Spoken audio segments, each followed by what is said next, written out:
नमस्कार साथियों, स्वागत आप सभी का। और मैं हूं आपके साथ सुनील। और जैसे कि हमने अभिमन्यु सीरीज को शुरू किया हुआ है हरियाणा के अंदर, और मैंने आपको ये वादा कर रखा है कि जब तक आपका सीटी होगा तब तक ये अभिमन्यु सीरीज आपको मिलती रहेगी। और इसके अंदर वही क्वेश्चन है जो हर बार एग्जाम के अंदर आते हैं। तो हरियाणा के अंदर अगर 25 क्वेश्चन आएंगे तो 25 में से 15 से 20 प्लस क्वेश्चन जो है वो आप इस सीरीज से कवर कर सकते हो। ठीक है, आइए आज की क्लास का जो हमारा पहला क्वेश्चन है, इसने पूछा है कि हरियाणा का उस डिस्ट्रिक्ट कौन सा है जिसकी सीमा जो है ना ये अन्य किसी स्टेट को टच नहीं होती है। ऐसे कौन से डिस्ट्रिक्ट है हरियाणा के अंदर, या फिर कितने डिस्ट्रिक्ट है जो जिलों के साथ तो सीमा लगाते हैं लेकिन किसी भी राज्य के साथ सीमा नहीं लगती है। तो किस जिले की जो सीमा है ना ये किसी अन्य राज्य से नहीं लगती है, ये वाली बात ये पूछ रहा है। तो भिवानी जो है इसकी सीमा किससे लगती है? तो इसकी सीमा तो राजस्थान से भी लगती है। इसकी सीमा किससे लगती है? राजस्थान से लगती है। अगर मैं कहूँ कि रोहतक एक ऐसा डिस्ट्रिक्ट है जिसकी सीमा किसी भी स्टेट से नहीं लगती है, और रोहतक के साथ में एक तो हो गया रोहतक, और साथ में कौन सा हो जाएगा? चरखी दादरी। ये भी आपने याद कर लेना है। रोहतक और चरखी दादरी ये दो ऐसे डिस्ट्रिक्ट है हरियाणा के जिनकी सीमा किसी अन्य स्टेट को टच नहीं करती है। तो हमारा ऑप्शन कौन सा हो जाएगा? ऑप्शन नंबर रहेगा हमारा बी। नेक्स्ट अगर हम बात करें यहाँ पर सोनीपत, तो सोनीपत की सीमा किससे लगती है? तो ये यूपी से भी लगती है, और साथ में किससे लगती है? दिल्ली के साथ में भी सीमा साझा करता है। ठीक है ना। और सिरसा की सीमा जो है ये दो स्टेट से लगती है। एक साइड में कौन सा स्टेट लगता है? तो एक साइड में स्टेट लगता है पंजाब, और एक साइड में कौन सा लगता है? राजस्थान।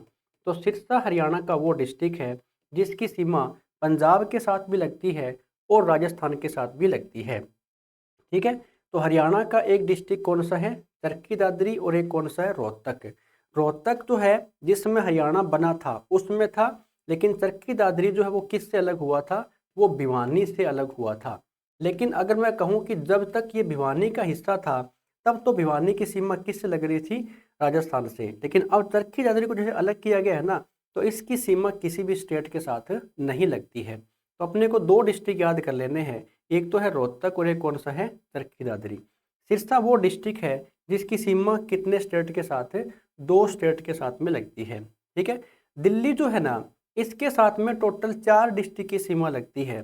कौन कौन से हैं वो चारों डिस्ट्रिक्ट है, ये भी केवल एग्जाम के अंदर आ जाता है। तो दिल्ली के साथ में एक तो जो सोनीपत डिस्ट्रिक्ट है, कौन सा है? सोनीपत जो है ये दिल्ली के साथ में सीमा लगाता है। और कौन सा डिस्ट्रिक्ट लगाता है? तो झज्जर जो है ना इसकी सीमा भी दिल्ली के साथ लगती है। और एक अगर मैं कहूँ कि फरीदाबाद की सीमा किससे लगती है, ये भी दिल्ली के साथ लगती है। और गुरुग्राम की सीमा जो है ना ये भी दिल्ली के साथ लगती है। तो ये हरियाणा के 4 डिस्ट्रिक्ट ऐसे हैं जिनकी सीमा दिल्ली के साथ में टच करती है। ठीक है। दिल्ली क्या है? तो दिल्ली एक यूटी है, दिल्ली एक यूनियन टेरिटरी है। एक और क्वेश्चन बन जाएगा कि चंडीगढ़ के साथ में हरियाणा का कौन सा डिस्ट्रिक्ट है जो अपनी सीमा को साझा करता है? तो अगर मैं आपको बता देता हूँ, चंडीगढ़ के साथ में हरियाणा का एकमात्र डिस्ट्रिक्ट है जिसका नाम क्या है? पंचकुला। पंचकुला जो है ना ये चंडीगढ़ के साथ में अपनी सीमा को साझा करता है। ठीक है। और पंचकुला की सीमा इधर तो पंजाब से भी लगती है, और उधर अगर हम बात करें कौन सा स्टेट है तो वो है हिमाचल प्रदेश। तो हिमाचल प्रदेश के साथ में भी सीमा साझा करता है कौन? पंचकुला। तो ये बात भी आपने याद रखनी है कि चंडीगढ़ एक यूटी है और एक दिल्ली यूटी है। ऐसी दो यूटी, दो यूनियन टेरिटरी जिसकी सीमा किससे लगती है? हरियाणा से लगती है। तो चंडीगढ़ के साथ में जो अकेला कौन सा है? पंचकुला। और दिल्ली के साथ में कितने डिस्ट्रिक्ट आते हैं? 4 जिले आते हैं। हो जाएगा। इसका ऑप्शन कौन सा रहेगा? ऑप्शन नंबर हमारा बी है। रोहतक डिस्ट्रिक्ट जो है ना वो ऐसा जिला है जिसकी सीमा अन्य किसी स्टेट से नहीं लगती है। चलिए अगला जो क्वेश्चन है, हरियाणा में दूसरा सबसे बड़ा शहर कौन सा है? अब देखो कभी तो हरियाणा के अंदर नगर पूछ लेता है, कभी हरियाणा के अंदर सबसे बड़ा जिला पूछ लेता है, कभी हरियाणा के अंदर सबसे बड़ा शहर पूछ लेता है। तो ये बातें आपको अच्छी प्रकार से कवर कर लेनी है। आप आज इसको कवर कर लेते हैं कि अगर पूछे ना हरियाणा का दूसरा बड़ा शहर कौन सा है, तो अगर मैं कहूँ कि पहला सबसे बड़ा शहर कौन सा है, तो पहला तो है फरीदाबाद। पहला कौन सा है? फरीदाबाद आता है। तो पहला सबसे बड़ा शहर पूछ ले, पहला सबसे पहला सबसे बड़ा शहर कौन सा है, ये वाली बात अगर आपसे पूछे फिर तो आपने बतानी है फरीदाबाद है। लेकिन अगर साथ में आपसे ये पूछ ले कि हरियाणा का सबसे छोटा जिला कौन सा है, हरियाणा का सबसे छोटा जिला कौन सा है, हरियाणा का सबसे छोटा जिला कौन सा है, तो फिर आप कौन सा बताना है, फरीदाबाद बताओगे। लेकिन अगर फरीदाबाद ऑप्शन के अंदर नहीं है तो फिर आप कौन सा बताओगे, पंचकुला करके आओगे। गुरुग्राम जो है ना, ये क्या है, ये हरियाणा का दूसरा बड़ा शहर आता है। हमारा ऑप्शन कौन सा हो जाएगा, ऑप्शन नंबर जो बी है वो हमारा सही रहने वाला है। गुरुग्राम दूसरा बड़ा क्या आता है, हरियाणा का शहर आता है। ठीक है, बहादुरगढ़ जो है ये कहाँ पर पड़ता है, तो हरियाणा के झज्जर डिस्ट्रिक्ट का एक स्थान है ये। ठीक है, इसे क्या कहा जाता है, इसे गेटवे ऑफ हरियाणा कहा जाता है। गेटवे ऑफ हरियाणा किसे कहा जाता है, तो गेटवे ऑफ हरियाणा ये बहादुरगढ़ को ही कहा जाता है। गेटवे ऑफ हरियाणा किसको बोलते हैं, बहादुरगढ़ को कहा जाता है। एक और क्वेश्चन आ जाता है कि सैनिटरी उद्योग के लिए, सैनिटरी उद्योग के लिए हरियाणा का कौन सा शहर प्रसिद्ध है, तो सैनिटरी उद्योग के लिए बहादुरगढ़ ही प्रसिद्ध आता है। ठीक है, पंचकुला जो है ये हरियाणा का वो डिस्ट्रिक्ट है जिसकी सीमा मैंने अभी आपको करवाई थी पिछले क्वेश्चन के अंदर कि 2 स्टेट के साथ और एक यूटी के साथ, यानी चंडीगढ़ के साथ में सीमा लगती है। तो हरियाणा में दूसरा सबसे बड़ा शहर पूछे फिर तो हमारा कौन सा हो जाएगा, शहर पूछ रहा है तो कौन सा है, गुरुग्राम आ जाएगा और पहला पूछे तो कौन सा आ जाएगा, फरीदाबाद। लेकिन अगर ऐसे क्वेश्चन आ गया हरियाणा का सबसे बड़ा डिस्ट्रिक्ट कौन सा है, हरियाणा का सबसे बड़ा जिला कौन सा है, फिर आपने बताना है जो हरियाणा का सिरसा डिस्ट्रिक्ट है ना, ये वर्तमान में क्या है, सबसे बड़ा डिस्ट्रिक्ट है। इसका क्षेत्रफल कितना आता है, तो 4277 वर्ग किलोमीटर जो है ना, ये हरियाणा के सिरसा डिस्ट्रिक्ट का क्षेत्रफल आता है। 4277 वर्ग किलोमीटर क्या है, ये सिरसा का क्षेत्रफल आता है। ठीक है ना। अगर मैं कहूँ कि सिरसा से पहले कौन सा बड़ा हुआ करता था, तो वो था भिवानी। लेकिन भिवानी से जब चरखी दादरी वाला कर दिया ना, तो अब भिवानी क्या हो गया, छोटा डिस्ट्रिक्ट हो जाता है। तो सबसे बड़ा डिस्ट्रिक्ट कौन सा आता है, सिरसा आता है। सबसे छोटा कौन सा आता है, वो फरीदाबाद आता है। इसने पूछा था शहर का, तो अपन ने कंप्लीट इसको कर लिया है। हरियाणा राज्य खालिस्तान से 300 मील उत्तर में स्थित है। अब आप कोई भी पीछे का एग्जाम देखोगे ना, ये क्वेश्चन अनगिनत बार रिपीट हुआ है। ठीक है, और ये क्वेश्चन वही स्टूडेंट कर पाता है जिसने कंसेप्ट को अच्छे से कवर कर रखा हो।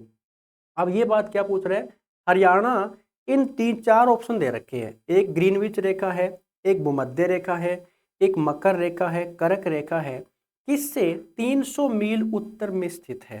तो आइए आप इसको एक ग्लोब के माध्यम से समझेंगे कि ये किसकी बात कर रहे हैं, कौन सी रेखा की बात कर रहे हैं। अगर आपने ज्योग्राफी को पढ़ा होना तो आपको इस प्रकार से एक ग्लोब करवाया गया होगा, और इसकी अगर अपन बात करें तो यहाँ पर एक रेखा होती है बीचों बीच, जिसको क्या बोलते हैं, जिसे 0 डिग्री अक्षांश रेखा कहा जाता है। इसे क्या बोलते हैं, 0 डिग्री अक्षांश रेखा कहा जाता है। या फिर इसको एक और नाम भी देते हैं, क्या, इसे भूमध्य रेखा भी कहा जाता है। इसे क्या बोलते हैं, इसे भूमध्य रेखा भी कहा जाता है, जो क्या है 0 डिग्री अक्षांश रेखा आती है। ठीक है, अब इसी 0 डिग्री अक्षांश के ऊपर यहाँ पर एक रेखा पड़ती है, यहाँ पर, इसको क्या बोलते हैं, ये है 23.5 डिग्री उत्तरी अक्षांश। इसे क्या बोलते हैं, 23.5 डिग्री, इसे उत्तरी अक्षांश कहा जाता है, उत्तरी अक्षांश। और इसी रेखा को क्या बोलते हैं, इसे कर्क रेखा कहा जाता है। इसे क्या बोलते हैं, इसे कर्क रेखा कहा जाता है। तो ये बात भी आपको पता होनी चाहिए यहाँ पर। और दूसरा पॉइंट और देख लीजिए, जो ये वाली रेखा पड़ती है यहाँ पर, ये भी कितने डिग्री पर है, तो ये भी 23.5 डिग्री, ये पड़ती है दक्षिणी अक्षांश। इसको क्या बोलते हैं, 23.5 डिग्री, इसे दक्षिणी अक्षांश कहा जाता है। और ये जो दक्षिणी अक्षांश है, इसको क्या बोलते हैं, इसे मकर रेखा कहा जाता है। इसे क्या बोलते हैं, इसे मकर रेखा कहा जाता है। ठीक है। अब अगर आपने ग्लोब को अच्छे से पढ़ रखा हो तो इसके बीचों बीच में एक लाइन होती है ऐसे करके, ऐसे करके। ठीक है। और अपना जो इंडिया है ना, वो इंडिया कहाँ पर पड़ता है, तो इंडिया अपना पड़ता है यहाँ पर, इस गोलार्ध के अंदर। ये क्या है, ये उत्तर है, और ये क्या है, ये पूर्व आता है यहाँ पर। तो भारत कौन से गोलार्ध के अंदर स्थित है, भारत पड़ता है उत्तर पूर्वी गोलार्ध के अंदर। ये बात मैंने आपको अच्छी प्रकार से बताई थी कि भारत का जो मैप है ना, इसको अच्छे से कवर कर लेना। तो भारत कहाँ पर पड़ता है, भारत उत्तर पूर्वी गोलार्ध के अंदर पड़ता है। तो अपना इंडिया अगर यहाँ पर है तो ये पड़ती है ना कर्क रेखा, इससे ऊपर जो है ना, इससे ऊपर क्या है, अपना हरियाणा पड़ता है। यही बात इसने पूछी है कि इन रेखाओं में से हरियाणा जो राज्य है ये खालिस्तान से 300 मील उत्तर में स्थित है। अब ये क्या है, उत्तर है, और ये क्या है, पूर्व है। तो जैसे जैसे ऊपर जाओगे ना, तो ये कर्क रेखा है, इस कर्क रेखा से 300 मील उत्तर में, यानी यहाँ पर क्या पड़ता है, यहाँ पर अपना हरियाणा पड़ता है। यही बात इसने पूछी थी। तो ऑप्शन नंबर हमारा जो डी है ना, ये आपका सही होने वाला है। क्या रहेगा कि हरियाणा किसके 300 मील उत्तर में पड़ता है, तो कर्क रेखा से 300 मील उत्तर के अंदर स्थित है। किसकी बात हो रही है, हरियाणा के अंदर। अगर मैं बात करूं यहाँ पर भूमध्य रेखा की, तो इसको बोलते हैं 0 डिग्री अक्षांश रेखा। ठीक है। और ये कर्क रेखा जो है ना, ये भारत के कितने राज्यों से गुजरती है, तो कर्क रेखा भारत के अंदर से गुजरती है, और भारत में टोटल 8 ऐसे राज्य हैं जिनसे कर्क रेखा गुजरती है। अब ये 8 राज्य है कौन कौन से, ये अगर आपको पता है तो आप कमेंट बॉक्स में लिख सकते हो कि ऐसे कितने स्टेट है, तो 8 जिनसे कर्क रेखा गुजरती है। वो 8 राज्य कौन से हैं, अगर आपको पता है तो आप कमेंट बॉक्स के अंदर बता सकते हो। ठीक है। मकर रेखा जो है ना, ये दक्षिण के अंदर पड़ती है, दक्षिणी अक्षांश है 23.5 डिग्री यहाँ पर। ठीक है। तो ऐसे क्वेश्चन एग्जाम के अंदर बन जाते हैं, हो जाएगा। तो ये क्वेश्चन पूछा गया था कि हरियाणा राज्य खालिस्तान से 300 मील उत्तर में है, कौन सा ऑप्शन हो जाएगा, ऑप्शन नंबर हमारा डी, कर्क रेखा यहाँ पर ऑप्शन रहने वाला है। अगला जो क्वेश्चन है स्टूडेंट्स, पूछा क्या है, घरौंदा नगर हरियाणा के किस जिले के अंदर पड़ता है। अब देखो ये वही क्वेश्चन है, जैसे मैंने आपको अच्छी प्रकार से बताया कि हरियाणा विधानसभा की 90 सीटें हैं, 90 में से आरक्षित सीट कितनी है, तो वो 17 सीटें आरक्षित है। वो 17 स्थान कौन से हैं, वहीं से केवल एग्जाम में क्वेश्चन आता है। अब इसने आपसे पूछा क्या है, घरौंदा, ये घरौंदा नहीं है, ये है घरौंडा। ये क्या है, इसका पूरा नाम आता है घरौंडा। इसको कुछ ऐसे लिखा जाएगा, घरौंडा। ठीक है ना। अब ये घरौंडा नगर है, हरियाणा के कौन से जिले के अंदर पड़ता है, पानीपत, करनाल, जींद और रेवाड़ी। तो आपने बताना है घरौंडा जो है ना, ये करनाल का एक शहर आता है। तो ये बात आपने यहाँ पे बता देनी है, करनाल का शहर क्या है, घरौंडा आता है। इसी करनाल के अन्य नाम भी आते हैं, इसको क्या बोलते हैं, इसे धान का कटोरा भी कहा जाता है। करनाल को धान का कटोरा कहा जाता है। धान का कटोरा किसको बोलते हैं, करनाल को कहा जाता है। हरियाणा का पेरिस किसको कहते हैं, करनाल को बोला जाता है। हरियाणा का पेरिस जो है ये किसको बोलते हैं, करनाल को ही बोलते हैं। जो लिबर्टी जूते होते हैं ना, इसके लिए हरियाणा का कौन सा शहर प्रसिद्ध है, तो वो करनाल आता है। ठीक है। जींद जो है ना, इसे हार्ट ऑफ हरियाणा कहा जाता है। इसे क्या बोलते हैं, इसे हार्ट ऑफ हरियाणा कहा जाता है। हार्ट ऑफ हरियाणा किसको बोलते हैं, जींद को कहा जाता है। इसे मिल्क सिटी के नाम से भी जाना जाता है। तो क्या बोलते हैं, इसे मिल्क सिटी के नाम से भी जाना जाता है, किसको, जींद को। और जींद ही हरियाणा का वो डिस्ट्रिक्ट है जिससे आज तक जो है ना कोई भी जिला अलग नहीं हुआ है। कोई भी जिला जो है ये अलग नहीं हुआ है, कोई भी जिला अलग नहीं हुआ। ये कौन सा डिस्ट्रिक्ट है, वो आपका रहेगा जींद। ठीक है। रेवाड़ी कब बना था, तो रेवाड़ी बनता है 1 नवंबर 1989 को। रेवाड़ी के साथ में इनने कितने डिस्ट्रिक्ट बने थे, तो 4 डिस्ट्रिक्ट टोटल बनते हैं। गरौंडा कहाँ पर पड़ता है? तो गरौंडा पड़ता है करनाल के अंदर। हो जाएगा स्टूडेंट्स। चलिए अगला जो क्वेश्चन है इसने क्या पूछा है आप देख लेते हैं। नेक्स्ट ये आपसे पूछ रहा है फरीदाबाद मंडल में कौन सा जिला नहीं आता। अब देखो ये मैंने आपको कहा ना, ये क्वेश्चन आप तभी कर पाओगे जब आपने कंसेप्ट को कवर कर रखा होगा। फरीदाबाद मंडल में कौन सा जिला नहीं आता, ये बहुत अच्छा क्वेश्चन है। देखो टोटल कितने मंडल है हरियाणा के अंदर? तो टोटल हरियाणा के अंदर 6 मंडल आते हैं। कितने हैं? 6 मंडल है हरियाणा के अंदर। 6 में से कौन सा है? फरीदाबाद। तो फरीदाबाद के अंदर पलवल, नूह, फरीदाबाद और रेवाड़ी 4 ऑप्शन दे रखे हैं। जो रेवाड़ी डिस्ट्रिक्ट है ना, ये फरीदाबाद मंडल के अंदर नहीं आता है। बाकी तीनों आते हैं, पलवल भी आता है, नूह भी आता है और एक फरीदाबाद खुद भी आता है। ठीक है, लेकिन जो रेवाड़ी डिस्ट्रिक्ट है ये कौन से मंडल के अंदर आता है?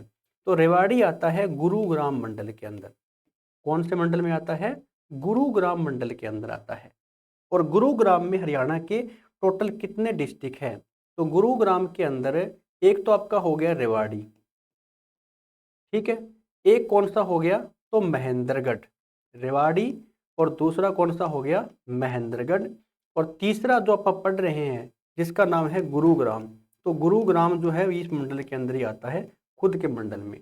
तो हरियाणा के अंदर टोटल 6 मंडल है, जिसमें से एक कौन सा मंडल है? गुरुग्राम। गुरुग्राम के अंदर ये 3 ही डिस्ट्रिक्ट आते हैं, रेवाड़ी, महेंद्रगढ़ और गुरुग्राम। इसने पूछा है कि फरीदाबाद मंडल में कौन सा जिला नहीं आता, तो वो रेवाड़ी नहीं आता है। बाकी देखो पलवल आता है, नूह आता है और फरीदाबाद यहाँ पे आता है। ठीक है, अब मैं आपसे ये पूछ रहा हूँ हरियाणा का जो हिसार मंडल है ना, हिसार मंडल है, इसमें टोटल 4 डिस्ट्रिक्ट आते हैं। इसमें एक तो सिरसा आता है, ठीक है, सिरसा इसी के अंदर आता है। सिरसा के साथ में एक जो फतेहाबाद है वो इसी के अंदर आएगा। एक कौन सा आएगा? फतेहाबाद आ जाएगा। एक अगर मैं बात करूं खुद जो हिसार है ना, वो भी यहाँ पर लिखा जाएगा। लेकिन आपने बताना है अगर हिसार में 4 डिस्ट्रिक्ट आते हैं, 4 हिसार मंडल के अंदर, तो एक डिस्ट्रिक्ट और कौन सा आता है वो आपने कमेंट बॉक्स के अंदर बताना है। आपने ये बात बतानी है जो हिसार मंडल है ना, इसमें टोटल कितने डिस्ट्रिक्ट है? 4। तो 3 तो मैंने यहाँ पे लिख ही दिए है। एक चौथा जो है ये है कौन सा, ये आपने कमेंट करके यहाँ पे कमेंट बॉक्स में आंसर छाप देना है। चलिए अगला जो स्टूडेंट्स क्वेश्चन है वो क्या पूछ रहा है आपसे, इसने आपसे ये बात पूछी है पुरातत्व स्थल खोखरा कोट जो है ये हरियाणा के किस जिले में स्थित है? पुरातत्व स्थल खोखरा कोट। अब ये देखो ये ना ऐसे क्वेश्चन हैं जो आप इनको कंफ्यूज करने वाले, या मैं कहूँ कि आप समझते हैं कि ये तो आसान ही क्वेश्चन है, ये एग्जाम के अंदर हो जाएंगे। ये आपको ना ऐसे स्थानों के नाम दे देगा और स्थानों के नाम दे के पूछ लेगा ये कौन से शहर के अंदर पड़ता है या कौन से डिस्ट्रिक्ट के अंदर पड़ता है। ये आप तभी बता पाओगे जब आपने ये हरियाणा की थ्योरी पढ़ रखी हो, हरियाणा का कंसेप्ट कवर कर रखा हो। अब जो है खोखरा कोट ये किस जिले के अंदर आता है? जब भी आपसे पूछ रहे ना पुरातत्व स्थल के बारे में, जैसे मीताथल है, जैसे बनावली है, ठीक है ना, ये सारे के सारे शहर जो है, मीताथल हो गया, बनावली हो गया, ये सारे शहर, ये खोखरा कोट हो गया, अच्छी प्रकार से याद कर लेने हैं। खोखरा कोट कहाँ पर पड़ता है? ये पड़ता है रोहतक डिस्ट्रिक्ट के अंदर। कहाँ पर आता है? हरियाणा के रोहतक डिस्ट्रिक्ट में क्या आता है? खोखरा कोट पड़ता है। ठीक है, ऐसे ही आपने बताना है एक शहर का नाम है मीताथल। मीताथल, मीताथल जो है ना ये हरियाणा के कौन से डिस्ट्रिक्ट के अंदर पड़ता है? तो मीताथल पड़ता है भिवानी के अंदर। कहाँ पर पड़ता है? भिवानी के अंदर पड़ता है। अब आपने कमेंट करके बताना है बनावली जो है ना ये हरियाणा के कौन से डिस्ट्रिक्ट के अंदर पड़ता है। आपने बताना क्या है, मीताथल कहाँ पर हो गया? भिवानी के अंदर। बनावली कहाँ पर पड़ती है ये आपने कमेंट बॉक्स में बता देना है। तो पूछा क्या है, पुरातत्व स्थल खोखरा कोट जो है हरियाणा के कौन से जिले के अंदर आता है? आपने बताना है रोहतक डिस्ट्रिक्ट के अंदर आता है।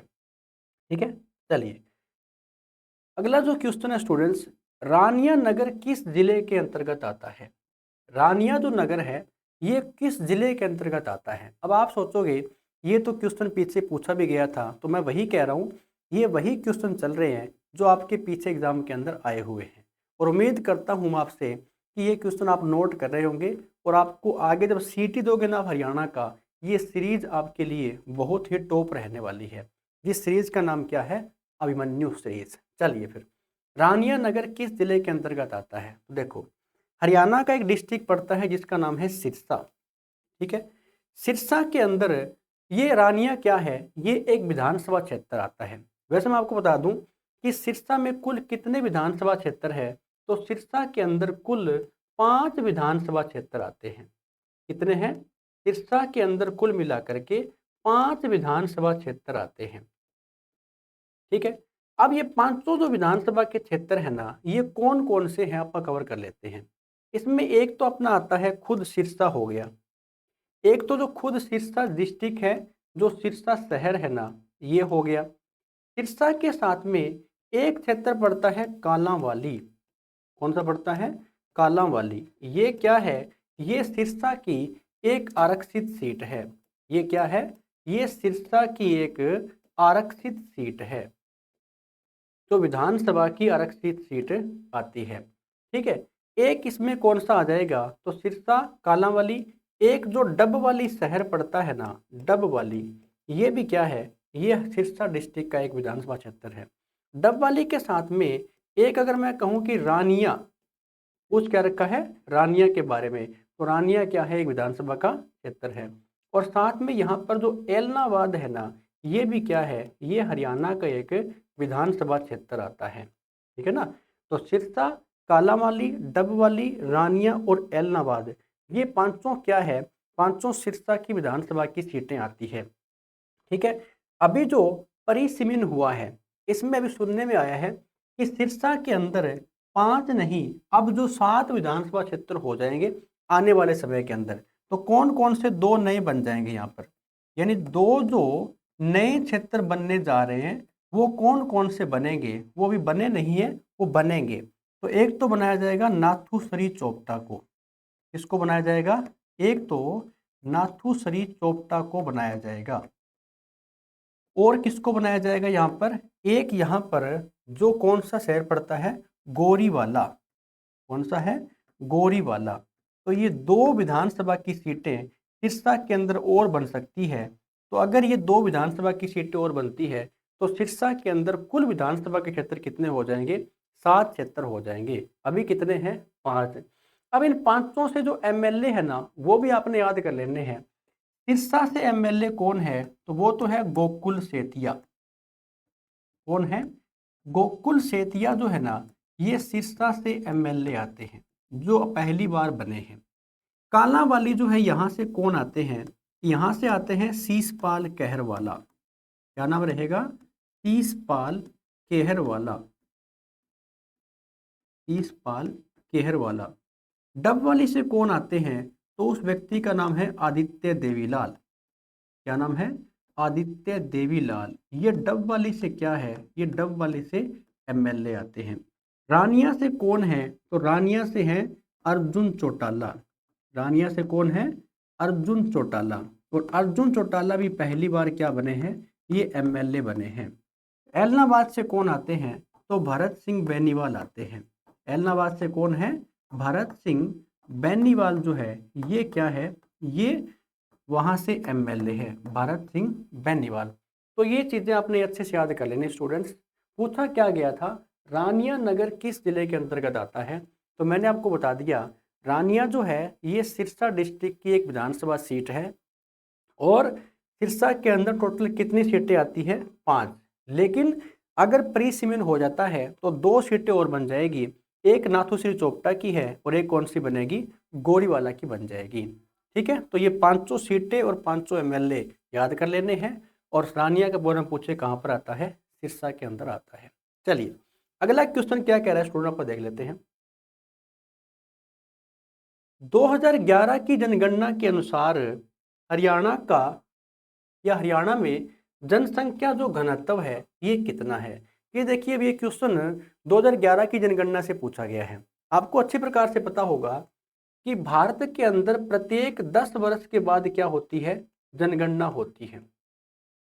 प्रत्येक 10 वर्ष बाद क्या होती है? प्रत्येक 10 वर्ष बाद क्या होती है, जनगणना होती है। ठीक है, अगर आपसे ये पूछे कि हरियाणा के अंदर पहली बार जनगणना कब हुई थी, तो आपने बता देना है हरियाणा के अंदर पहली बार जब जनगणना हुई, हरियाणा में पहली बार जब जनगणना हुई वो टाइम था 1971, 1971 के अंदर पहली बार जनगणना हुई थी। कब हुई थी? 1971 के अंदर। 1971 में जब पहली बार जनगणना होती है, तो अगर मैं कहूँ कि हरियाणा बना कब था? 66 के अंदर। तो अभी 2011 की जनगणना हुई थी और उसके बाद में भारत के अंदर कोई जनगणना नहीं हुई है, क्योंकि 2021 के अंदर होनी थी, तो वहाँ पर क्या आ गया था? कोविड-19, आपको पता ही है, वो चल पड़ा था। अब ये पूछ रहा है कि हरियाणा में जनसंख्या घनत्व कितना है, तो हमारा जो ऑप्शन है ना, वो ऑप्शन नंबर है बी, 573 व्यक्ति प्रति वर्ग किलोमीटर। क्या रहेगा? 573 व्यक्ति प्रति वर्ग किलोमीटर जो है ना, ये अपने हरियाणा का क्या है? जनसंख्या घनत्व है। यानी जो हरियाणा का कुल क्षेत्रफल है ना, वो है 44,212 वर्ग किलोमीटर आता है। 44,212 वर्ग किलोमीटर ये हरियाणा का क्षेत्रफल है। इस पूरे क्षेत्रफल के ऊपर 573 व्यक्ति, 1 किलोमीटर में कितने व्यक्ति रहते हैं? 573 व्यक्ति रह रहे हैं। ठीक है, ये बात आपने यहाँ पे बता देनी है, हो जाएगा। तो अगर मैं आपसे पूछूं कि 2011 की जनगणना के अनुसार आपने ये बात बतानी है कि भारत का जनसंख्या घनत्व कितना है। भारत का जो जनसंख्या घनत्व है ये कितना है, किसके अनुसार बताओगे? तो ये आपने बता देना है 2011 की जनगणना के अनुसार। ठीक है, लेकिन पूछे कि हरियाणा का कितना है, तो वो है 573 व्यक्ति प्रति वर्ग किलोमीटर आता है। ठीक है, और आपसे ये वाली बात पूछ ली जाए कि हरियाणा के कौन से डिस्ट्रिक्ट का जनसंख्या घनत्व ज़्यादा है, ठीक है ना, हरियाणा के कौन से डिस्ट्रिक्ट का, तो वो रहेगा फरीदाबाद का। किसका रहेगा? फरीदाबाद का। फरीदाबाद का जनसंख्या घनत्व क्या है? सबसे ज़्यादा आता है। ज़्यादा है तो कितना है? तो यह 2442 व्यक्ति आता है। 2442 व्यक्ति प्रति वर्ग किलोमीटर के अंदर क्या है? फरीदाबाद का जनसंख्या घनत्व आता है। ठीक है, और सबसे कम किसका आता है? तो सबसे कम आता है सिरसा डिस्ट्रिक्ट का। सबसे कम किसका आता है? सबसे कम जो है ना, ये अपने सिरसा डिस्ट्रिक्ट का आता है। आपने बता देना है सिरसा डिस्ट्रिक्ट का जनसंख्या घनत्व सबसे कम है, तो यह कितने व्यक्ति प्रति वर्ग किलोमीटर यहाँ पर आता है। हो जाएगा स्टूडेंट्स। तो ये जो क्वेश्चन थे ना, ये हमारी इसी सीरीज के यहाँ पर चलते हैं। अब यही कंटिन्यू सीरीज जो है हमारी चलती रहेगी। उम्मीद करता हूँ कि आपको ये जो क्लास है ये बढ़िया से समझ में आ रही होगी और इसी प्रकार से हम इसमें चलते रहेंगे। ठीक है, अगर हम देखें कितने क्वेश्चन इसके पेंडिंग रह गए सीरीज के,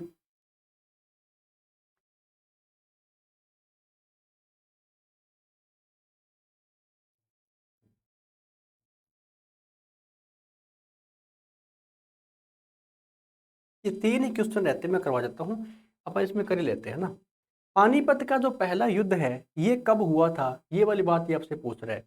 तो पानीपत के ना 3 युद्ध लड़े गए हैं। ये तीनों युद्ध कब कब हुए हैं, हम अच्छी प्रकार से इसको डिस्कस करते हैं। पानीपत का जो पहला युद्ध है ये हुआ था 21 अप्रैल को। ये कब लड़ा गया था? 21 अप्रैल 1526 को पानीपत का पहला युद्ध हुआ था। पानीपत का पहला युद्ध किस किस के बीच में होता है? तो एक तरफ तो रहेगा बाबर, एक तरफ कौन रहेगा? बाबर। और एक तरफ कौन रहेगा? वो था यहाँ पर जिसका नाम रहेगा इब्राहिम लोदी। क्या नाम रहेगा? इब्राहिम लोदी। इब्राहिम लोदी। ठीक है, तो पानीपत का पहला युद्ध जो है ये 21 अप्रैल 1526 को लड़ा गया था।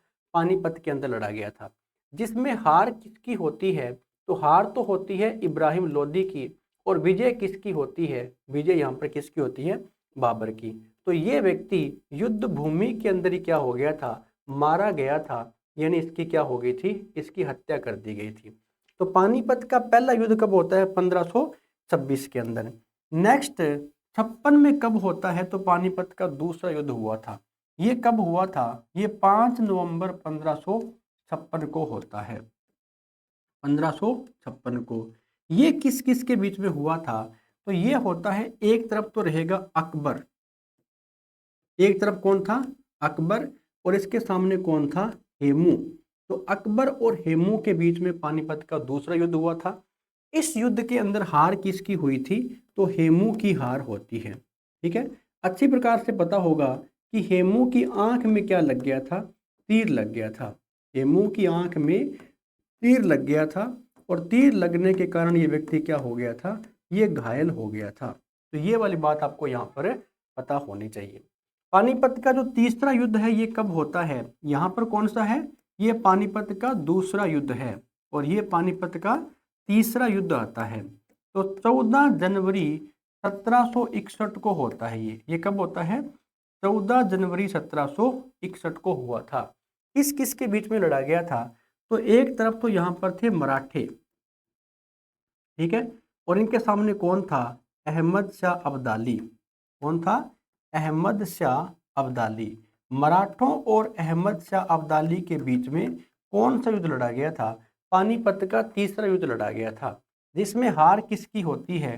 तो मराठों की बुरी तरीके से यहाँ पर हार होती है। ठीक है, तो पानीपत के कितने युद्ध हुए थे? पानीपत के 3 युद्ध हुए थे।